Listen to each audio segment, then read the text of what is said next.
Hello বন্ধুরা, আমি অনির্বাণ, তোমাদের friendly gardener and welcome back to another video. অনেকে এই ফুটবল লিলিটা প্রশংসা করেছিলে আর বলেছিলে যে অনির্বাণ কোথায় পাবো আর কি পরিচর্যা করতে হয়, এত সুন্দর ফুল হয়েছে। আমি একটা কথা বলবো, এই ফুটবল লিলিগুলো খুবই কমন। ফুটবল লিলি বা বল লিলি যাই বলি, মানে গার্লিক স্ট্রিটে তো পাওয়া যায়, অনেক নার্সারিতে বিক্রি হয় 20-25 টাকা 30 টাকা করে একটা করে বাল্ব। আর এই বাল্ব একবার বসালে এর থেকে নেক্সট ইয়ার আরও 2-3টে বাল্ব পাওয়া যায়।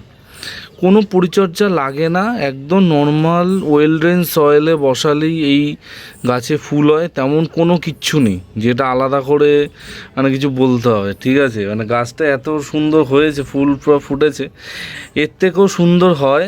অনেকের একটা টবে 2-3টে করেও মানে ফুল বেরোয়, ঠিক আছে? তো আলাদা করে এর ওপর ভিডিও বানাইনি, কারণ মানে আলাদা করে বলার কিছু নেই, ঠিক আছে? এইটাই যে ব্যাপার। তো তোমরা করো, গার্লিক স্ট্রিটে তোমরা পেয়ে যাবে এই ফুটবল লিলি, গার্লিক স্ট্রিটে যদি যাও, ঠিক আছে? তো আজকে মেন আলোচ্য বিষয়, যেই বিষয়টা জানতে তোমরা মানে ক্লিক করেছো, সেটা নিয়ে এবার আজকে কথা বলবো। সেটা হচ্ছে বেলি জুই। বেলি জুই গাছে তো আমাদের এক লট ফুল হয়ে গেছে, সবার গাছে ফুল হয়েছে। এবার ফুল হয়ে যাওয়ার পর গাছগুলোর বর্তমানে এরকম কন্ডিশন আছে, আমি জানি তোমাদেরও এই রকমই একটা কন্ডিশন হবে, যে গাছে একটা দুটো করে ফুল ফুটছে, গাছ খুব সুন্দর কন্ডিশনে আছে, গাছে ফুল নেই। এবার কি করতে হবে দেখো, আমার বেলি জুই গাছটা যদি ভালো করে দেখো, গাছ পুরো সবুজ হয়ে আছে, একদম মানে গাছটা সুন্দর আছে, কোনো সমস্যা কিচ্ছু নেই গাছে। কিন্তু গাছে ফুলের সংখ্যা নেই বললেই চলে, একটা দুটো ফুল ফুটছে, ওটা মানে বাদ দাও, ওটাকে ধরো না। তো এই বেলি জুই গাছে এবার কি করতে হবে, প্রথমেই বলি, গাছ এত সুন্দর হয়েছে তার কারণ কি? তার একটাই কারণ হচ্ছে গাছে কিন্তু পর্যাপ্ত পরিমাণে বৃষ্টির জল পড়েছে। তার ফলে কী হয়েছে, গাছ এরকম ফলিয়েজ নিয়েছে, আর গাছে পাতা এত সুন্দর সবুজ আছে, গাছ একদম চকচকে ঝকমক করছে। এটা সব কিছু বৃষ্টির জলের জন্য হচ্ছে। প্লাস তোমরা যারা গাছে মিক্স ফার্টিলাইজার দিয়েছো, সেই মিক্স ফার্টিলাইজারে কামালেও কিন্তু গাছ সুন্দর হয়ে উঠবে, যদি তোমরা দিয়ে থাকো। বোঝা গেছে? তো দেখতেই পাচ্ছ আমার গাছগুলো কতটা সুন্দর হয়ে আছে, কতটা ভালো হয়ে আছে। তো গাছে এত সুন্দর ফলিয়েজ হয়ে আছে, তার অন্যতম কারণ হচ্ছে বৃষ্টির জল। আর তোমরা সবাই জানো বৃষ্টির জলে প্রচুর পরিমাণে নাইট্রোজেন থাকে। যেহেতু প্রচুর পরিমাণে নাইট্রোজেন থাকে, সেই জন্য কী হয়েছে, গাছের পাতা, গাছে এত ফলিয়েজ এসছে, আর গাছের পাতা এত সবুজ হয়ে গেছে। আর কোনো দ্বিতীয় কারণ নেই। তো এই সময় আমাদের কি করতে হবে সেটাই তোমাদের বলবো, যাতে তোমাদের গাছে আরও বেশি ফুল আসে। আর এটা কিন্তু এখনই করতে হবে, কারণ আবার বর্ষা শুরু হয়ে গেলে তখন কিন্তু জিনিসগুলো করতে পারবে না। প্রথমে যেটা করতে হবে সেটা হচ্ছে লিকুইড খাবার দেওয়া এই গাছগুলোতে বন্ধ করতে হবে। আমরা লিকুইড সার, মানে সর্ষের খোলের জল, বাদাম খোলের জল, সবজি পচা জল, এই ধরনের যে লিকুইড সার যেগুলো আমরা গাছে প্রয়োগ করি, এই সারগুলো দেওয়া কিন্তু প্রথমেই তোমাদের স্টপ করে দিতে হবে। স্টপ না করলে আরও গাছে ফলিয়েজ আসবে, আরও গাছ কিন্তু সুন্দর হবে। বোঝা গেছে? লিকুইড খাবার আমরা বন্ধ করব, কোনো রকমের লিকুইড খাবার দেওয়ার দরকার নেই। এবার এর পরিবর্তে আমরা কী দেবো যাতে আরও বেশি ফলিয়েজ আসে? দেখো, যদি তোমরা ফেব্রুয়ারি মাসে মিক্স খাবার দিয়ে থাকো, তাহলে তোমরা আরও একবার এখন মিক্স খাবার দেবে, ঠিক আছে? মিক্স খাবারের মানে একটা থেকে একটা মিক্স খাবারের মাঝে আমি বলেছি 2 মাসে একটা গ্যাপ দিলে এনাফ, 2 মাসে গ্যাপ দেওয়া ভালো। তো আরও একবার তোমরা মিক্স খাবার দিতে পারো। মিক্স খাবারটা দিয়ে দিলে, মিক্স খাবার কী করে বানাতে হয় আর নিশ্চয়ই বলতে হবে না, কারণ কিছুদিন আগে মিক্স খাবার বানানোর ভিডিও আমি দিয়েছি।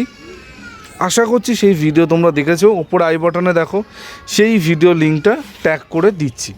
তো সেই মিক্স খাবার তোমরা তোমাদের বেলি জুই গাছগুলোতে দিয়ে দেবে। এবার মিক্স খাবার দেওয়ার 1 সপ্তাহ পর যেটা তোমাদের দিতে হবে, ভালো করে শুনে নাও, সেটা হচ্ছে 1 চামচ লাল পটাশ আর 1 চামচ 20-20-20 NPK।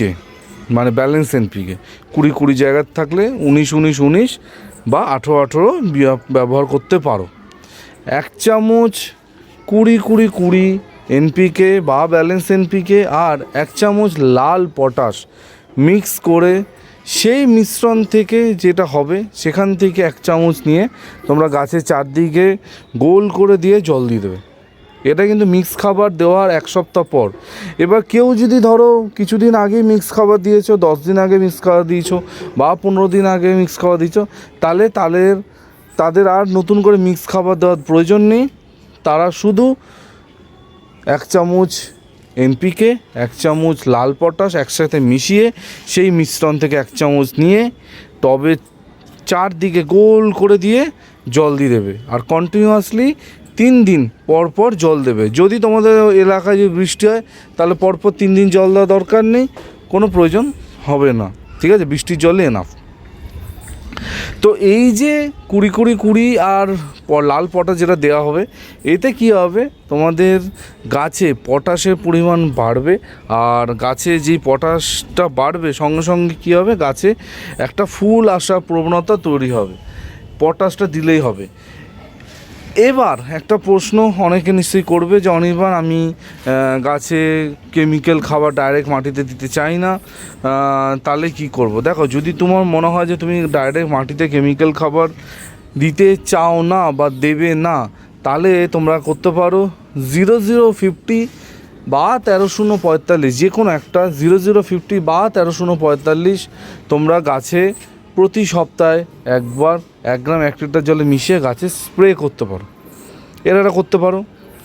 বা যদি তোমাদের মনে হয় না আমি অনির্বাণ কোনো রকমের কেমিক্যাল ইউজ করব না, তাহলে তোমাদের সেই অগত্যা কেমিক্যাল মানে ছাড়া যেই পটাশগুলো পাওয়া যায়, কেমিক্যাল ছাড়া পটাশ, সেই পটাশ তোমার ব্যবহার করতে হবে। বা তোমরা কলার খোসা পচিয়ে সেগুলো গাছে দিতে পারো। এবার কি, আমি যেটা সবসময় বলি যে অর্গানিক যদি তোমাদের ইউজ করতে হয় তাহলে অর্গানিকটা 12 মাস ইউজ করতে হবে। মানে ওই মানে মাসে একবার বা একটা সিজনে একবার আমি অর্গানিক দিলাম, তাহলে কিন্তু কখনোই তোমরা আশানুরূপ ফলনটা বা আশানুরূপ ফুলটা তোমরা কিন্তু পাবে না। এই যে কলার খোসা তাহলে তোমাকে সারা বছর ধরে কলার খোসা দিয়ে আসতে হবে, দিয়ে আসলে তখনই কিন্তু তোমরা ওই ফুলটা পাবে। এখন ফুল হচ্ছে না বলে তুমি এখন কলার খোসার জল পচিয়ে দিচ্ছ, মানে কলার খোসার জল দিচ্ছ, মানে পচিয়ে দিচ্ছ, এতে কিন্তু আলটিমেটলি আখেরে কোনো লাভ হবে না। বোঝা গেছে? তো অর্গানিক ভালো, কিন্তু সেটা কন্টিনিউয়াসলি তোমাদের করতে হবে। আর যাদের হাতে সময় কম আছে তারা কেমিক্যাল ফার্টিলাইজার ইউজ করো। আমি নিজে ব্যক্তিগতভাবে ব্যবহার করি, আমার কাছে কিন্তু প্রচুর ফুল হয়। এবার দেখো, আমি 2 রকম ফার্টিলাইজারের কথা বললাম। এবার সব কিছু তোমাদের ওপর, তোমরা কেমিক্যাল ইউজ করবে না অর্গানিক ইউজ করবে সেটা সম্পূর্ণ তোমরা ব্যবহার করবে, আর তোমাদের ওপর আমি ছেড়ে দিলাম। আরও একবার বললাম, প্রথমে জৈব মিক্স খাবার যেটা আমি দেখিয়েছি সেটা দেবে। এবার অনেকে জিজ্ঞেস করবে অনির্বাণ কতটা করে দেবো? দেখো, আমার সামনে যে টবগুলো দেখছো প্রতিটা কিন্তু 10 ইঞ্চি টব আছে। তো একটা 10 ইঞ্চি টবে 200 থেকে 250 গ্রাম করে জৈব মিক্স খাবার কিন্তু দিতে হবে। চারদিকটা আমি খুঁড়ে নেবো, খুঁড়ে নিয়ে জৈব খাবারটা দিয়ে দেবো, দিয়ে মাটিতে ঢেকে জল দিয়ে দেবো ভালো করে। তার 1 সপ্তাহ পর আমরা দেবো হচ্ছে 1 চামচ লাল পটাশ আর 1 চামচ 20-20-20 বা যে কোনো ব্যালেন্স এনপিকে মিশিয়ে সেই মিশ্রণ থেকে 1 চামচ, মানে 1 চামচ মিশালে 2 চামচ হলো, 2 চামচ থেকে 2টো গাছে তুমি দিতে পারো 1 চামচ করে। বোঝা গেছে? এবার অনেকে বলবে যে অনির্বাণ কতবার দিতে হবে? ওই একবারই দিতে হবে, ঠিক আছে? ওই একবার দিয়ে দিলে যদি গাছে ফুল চলে আসে তাহলে ভালো, যদি না আসে তাহলে 20 দিন পর আরও একবার দিতে হবে। তখন কিন্তু কোনো মিক্স খাবার দেওয়া দরকার নেই, তখন শুধু ওই কেমিক্যাল খাবারটা দিলেই তোমাদের গাছে হবে। কিন্তু একবার খাবার দিলে আমার মনে হয় গাছে ভর্তি ফুল চলে আসবে, অসুবিধা কিন্তু হবে না। কিন্তু আগে মিক্স খাবারটা দেওয়া ম্যান্ডেটারি, ওটা কিন্তু ভুল করবে না। বোঝা গেছে? ডেফিনেটলি যাদের বাড়িতে বেলি জুই গাছ আছে সবাই কিন্তু জিনিসটা করো, তোমাদের গাছে কিন্তু ফুল আসবে, এটুকু আমরা বলতে পারি। আর এখন যেই সব গাছে মানে ফলিয়েজ হয়ে আছে, পাতা সবুজ হয়ে আছে, কুড়ি নেই, সব গাছে তোমরা কিন্তু একটু পটাশজনিত খাবার দাও, ডেফিনেটলি গাছে ফুল আসবে, এইটুকু তোমাদের বলতে পারি। তো এই ছিল আজকে টোটাল ভিডিও, একদম কুইক ভিডিও ছিল। কীরকম লাগলো ভিডিওটা অবশ্যই কমেন্ট করে জানিও। আর হ্যাঁ, তোমাদের সুবিধার্থে সেরকমই ভিডিও এই সপ্তাহ জুড়ে আসবে, খালি স্টে টিউন থাকো, ডেফিনেটলি তোমাদের ভালো লাগবে। আর কালকে দেখা হচ্ছে একটা ধামাকাদার ভিডিওর সাথে। কি ধামাকাদার ভিডিও সেটা এখন আর বলছি না, সেটা কালকে ঠিক সকাল 11টায় তোমরা জানতে পারবে। টিল দেন সবাই ভালো থেকো আর সোজা থেকো, ততক্ষণের জন্য বাই বাই।